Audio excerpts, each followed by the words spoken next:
Situated in the heart of Italy's Campania province, approximately 35 kilometers northeast of Naples, is the small medieval town of Sant'Agata dei Goti, dating back to 313 BC.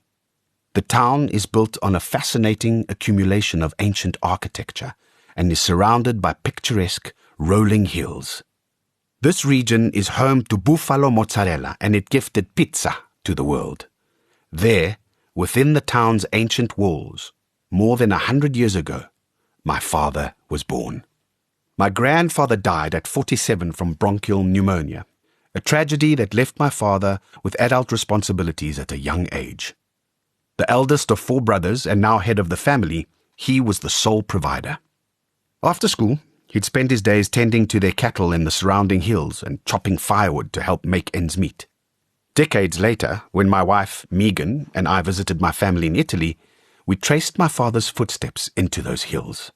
Following the well-worn path he took almost every day, we came across a small herd of white cows drinking at a water trough. My cousin, who was acting as our guide, told me these cattle were more than likely descendants of the same cows my father tended as a youth. As we approached, they lifted their heads with gentle curiosity, and the bells around their necks rang with the same hollow, clonking sound my father must have listened for when he went to collect them for milking. Examining the trough closely, I could see where it had been repaired over the years.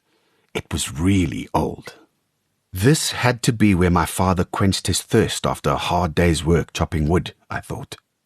We sat with my cousin looking down across the Valle di Maddaloni as he related my father's daily grind in those hills. An evocatively poignant feeling came over me as I set aside the romance of the moment and began to appreciate the hardship of what must have been his daily reality. As a youth, he'd learned to cook for the family using wild mushrooms and herbs that he collected in the hills and added to their pasta.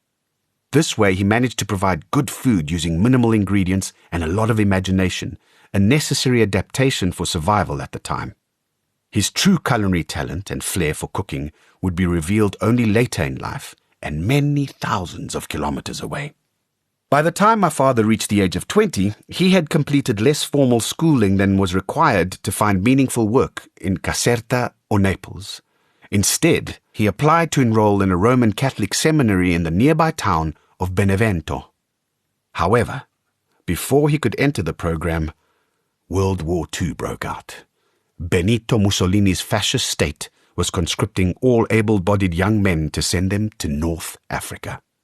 Desperate to avoid having to leave his family, my father tried to hide away under a small bridge on the outskirts of town. But every place of concealment was well known, and he was duly rounded up by military police and sent off to Tunisia.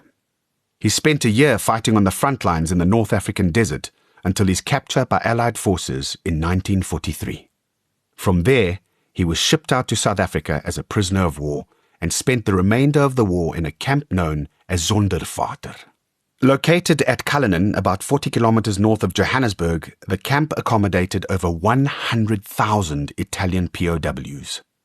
In January 1947, a little over a year after the war ended, the prisoners were released from Zondervater and given safe passage back to Italy. However, my father was so taken by the treatment he'd received as a POW that he had second thoughts. Both Zondervater's welfare officer, Captain John Ball, and the camp commandant, Colonel Hendrik Prinsloo, played a key role in my father's decision to stay in South Africa. His memories of the home he'd left behind were dismal enough, and news from Italy revealed it was war-ravaged and poverty-stricken. He dreaded having to go home to his family empty-handed. Deciding to earn a little money first, he began looking for work. Having confidence in his culinary skills, he soon found work as a chef in an upmarket Johannesburg hotel and settled into one of their in-house accommodation units. With this newfound stability and a regular income, he grew more confident. And it wasn't long before he met my mother, a South African of Swedish and British ancestry. Her home language was English, and although fluent in Afrikaans, she could not speak a word of Italian.